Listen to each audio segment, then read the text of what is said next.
Hello, this is Alessandra Rodrigues, and today I'm presenting a speech about dangers of eating meat.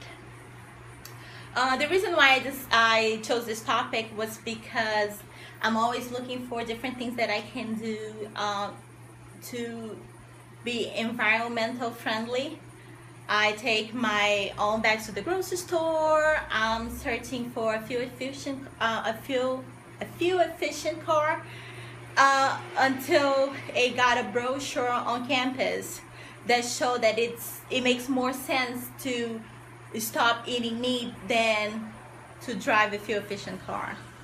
So I decided to do some research about this topic and present a speech about that for you guys. So I'm gonna start with health consequences. Almost half of the chicken we buy comes with salmonella. Besides that, people who eat the most amount of meat, which is considered 2 servings per day, 1 serving is a little bit smaller than the size of my palm. So the people who eat the most amount of meat has a higher % risk of dying from a heart attack, from stroke, and from other cardiovascular diseases. Besides that, they're also in a higher risk of getting type 2 diabetes and other cancers, especially colorectal cancer. I was thinking maybe because meat takes a little bit longer to digest, maybe that's why. Besides that, there's also environmental consequences. For every pound of meat we eat, 8,000 quarts of water goes to waste. For every pound of meat that you eat, 34 pounds of greenhouse gases are released to the environment. Tyson is a giant meat company in the United States.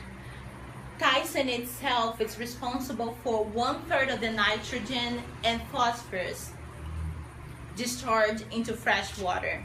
So what happens is when they discharge these chemicals to fresh water, they create what they called dead zone.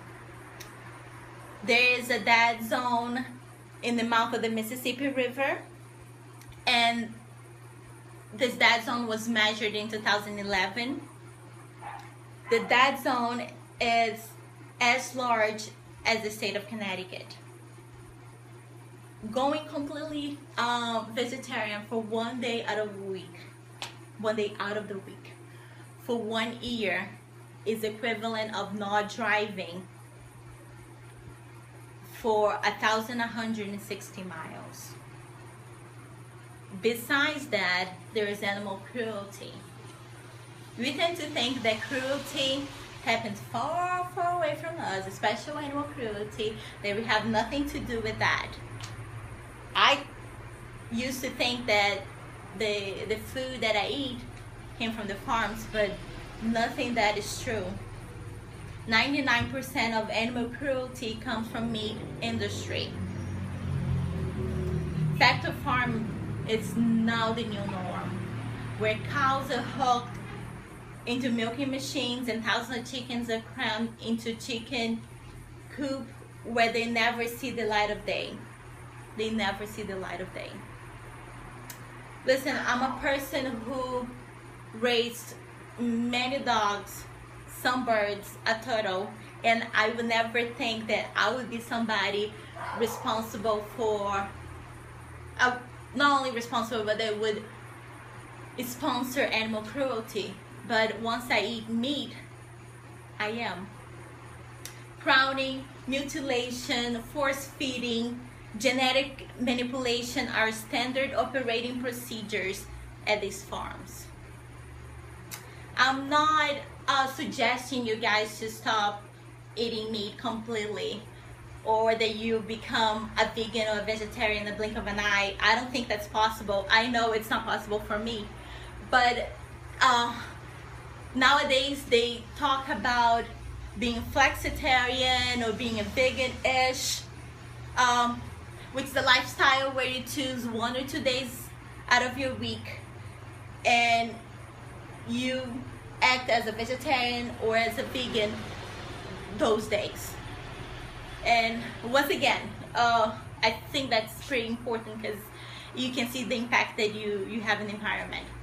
If you choose 1 day out of the week for a year of acting like a vegetarian, this is equivalent for not driving for 1,160 miles. So just think about it. That might be something that you can adjust to your lifestyle.